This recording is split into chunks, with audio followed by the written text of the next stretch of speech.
Beyond the Cemetery Whispering channel. Subscribe to my channel and I promise you won't fall asleep tonight. How to become a werewolf. Potentially everyone is a werewolf. Under the influence of emotional stress, the qualities of a civilized person regress to basic animal instincts and can reach the threshold of potential physical change. Character. It may seem that people whose daily behavior is rude and pig-headed are in a borderline animal state, and the full transformation should go relatively easily for them. This is a misconception, for the crude cunts always think of themselves as people of the highest and noblest form of life. In fact, they are almost animals all the time, and try not to fall off a cliff, for that would be disgusting. One who has risen to the level of the curb will not return to the gutter.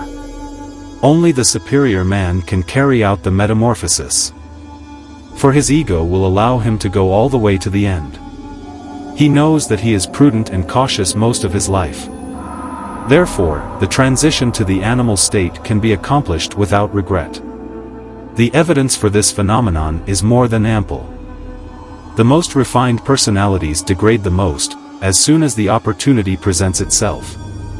There is no drunkard who drinks faster than a rich drunkard.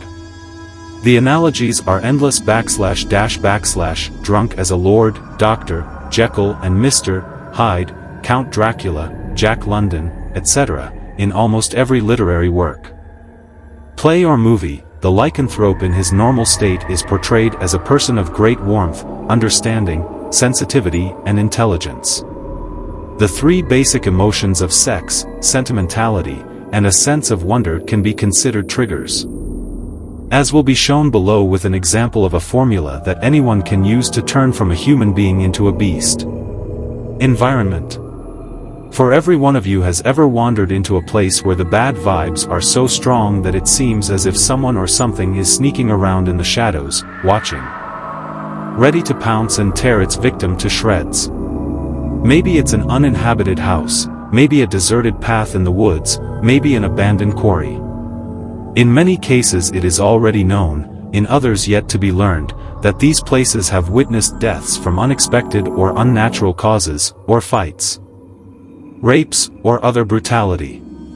All of these actions implied intense or increased adrenaline production in both victim and attacker, lust, terror, aggression, defense, etc., and were followed by a denouement in the form of various forms of absorption, shock, total submission, loss of consciousness, death, etc., etc.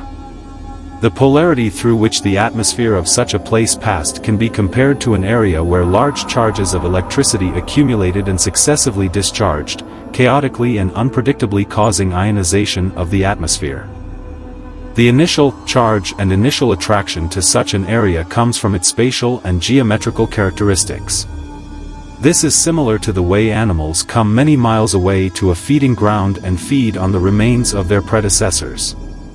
Werewolf sadomasochistic dichotomy, with its need for expression, brings a fair number of both hunters and victims to such an area. Victims are attracted to such places because of the frightening but subduing arousal emanating from the surroundings. Then come the predators, attracted by the ideal hunting conditions and the number of prey. Often, however, hunters first come to the reserve not as hunters, but as fearful thrill-seekers. If all this seems strange to you, ponder a phenomenon often manifested in children on Halloween or any other night with suitable circumstances.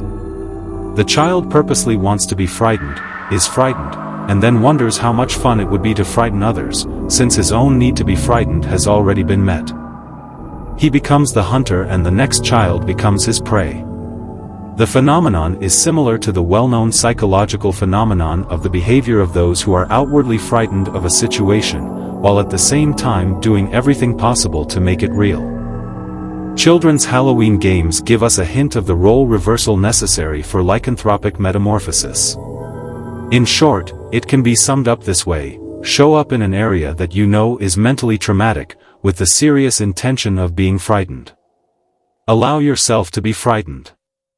You need to be dressed in clothes that give you an image of submission and vulnerability. Accidental victims are always dressed that way. Feel the place as the victim felt it, allowing yourself to become as frightened as possible. If you can, try to accompany your fear with sexual stimulation and, if possible, achieve orgasm by any means available, as this will make the subsequent lycanthropic transformation easier. After you have released all your fear and left the place of horror/ecstasy, go home and reflect firmly on your experience. Soon you will feel a force, like the pull of a magnet, manifesting itself, drawing you back to the bad place. This unpleasant pull will grow every day. Ideally, if it is on the verge of overpowering attraction.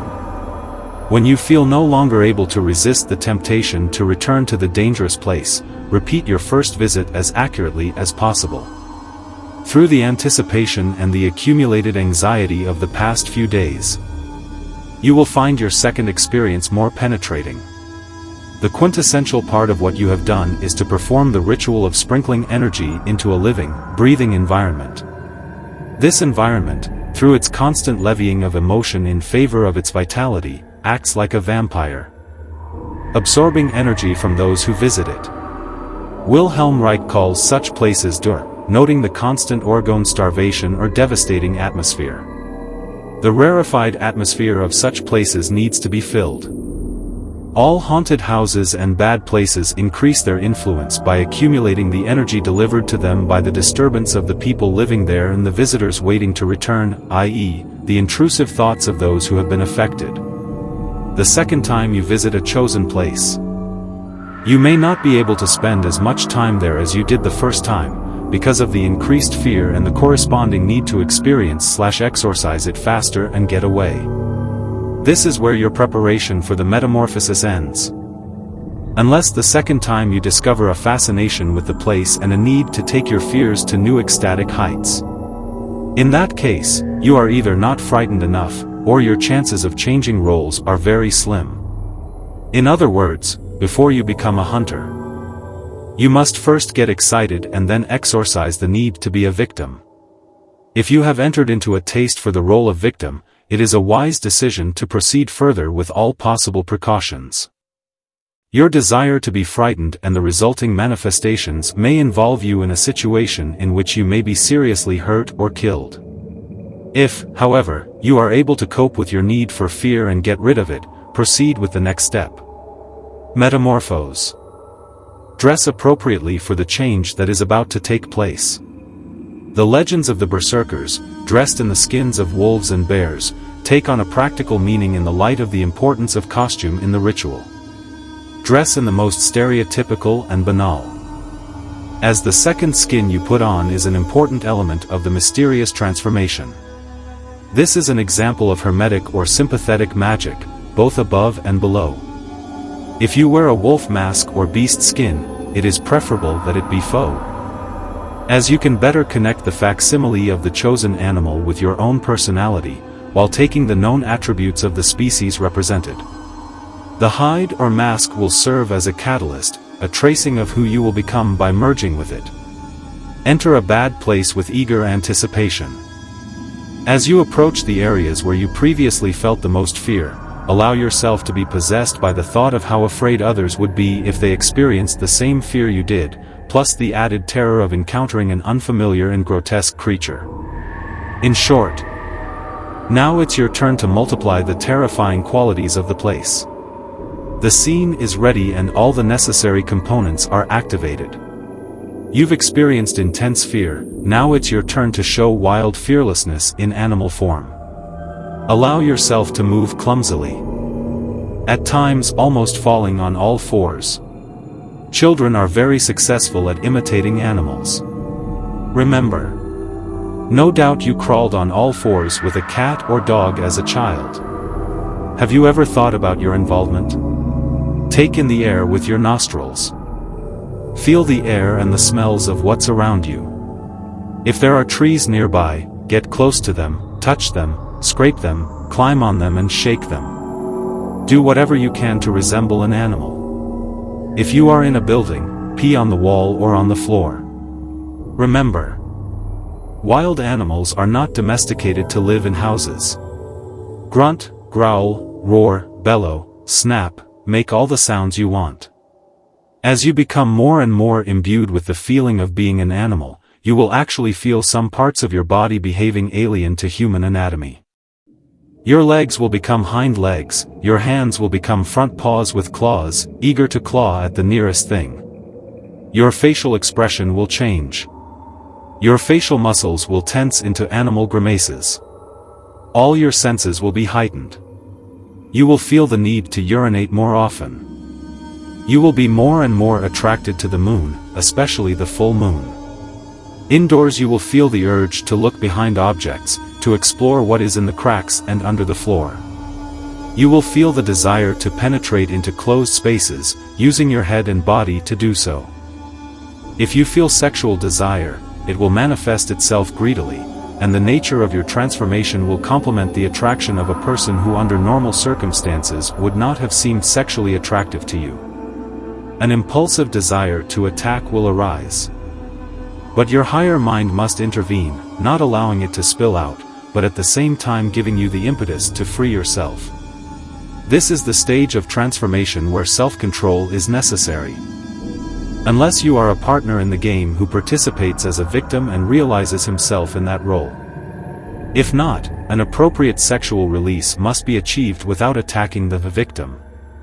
At the moment of orgasm, there must be a radical and final transformation into an animal, and its fullness is not limited by anything. Whoever is lucky, or unlucky, enough to witness this transformation will undoubtedly not forget it. In general, this principle, derived from ritual experiences between hunter and prey, is the basis of such children's games as hide-and-seek, where one of the children reveals his fear while the other enjoys scaring the other. Often the roles change during a single episode of play. Because children are closer to animals by nature, they are well equipped to teach us how to get closer to that state. The intermediate nature of children makes them ideal teachers. Once your transformation is complete, remember that the deepest manifestation can only occur after the appropriate build-up period. Allow yourself to settle down, removing yourself if necessary to a place where you can safely fall to the ground or the floor. If you have performed this experience correctly, you should eat properly after returning to a normal state. The tremendous build-up and discharge of energy to reach the state will require a lot of calories. So the natural epilogue of your ritual and the completion of the animal cycle will be a good meal and sleep.